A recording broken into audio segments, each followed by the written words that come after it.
Mobile युजर्ससाठी महत्त्वाची बातमी। 1 ऑक्टोबरपासून टेलिकॉम क्षेत्रातील नियमांमध्ये एक महत्त्वपूर्ण बदल होणार आहे, ज्यामुळे ग्राहकांना त्यांच्या क्षेत्रात कोणती मोबाईल सेवा 2G, 3G, 4G किंवा 5G उपलब्ध आहे हे जाणून घेणे सोपे होणार आहे।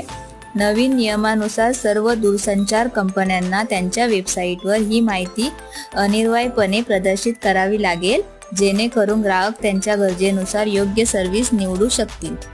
बऱ्याच वेळा तीच कंपनी एखाद्या शहरात 5G सर्व्हिस देऊ शकते, तर लहान शहरात ती फक्त 2G सर्व्हिस देत असेल। दूरसंचार कंपन्या आता त्यांच्या सर्व्हिसच्या गुणवत्तेशी संबंधित अनेक मानकांची माहिती त्यांच्या वेबसाईटवर प्रदान करतील।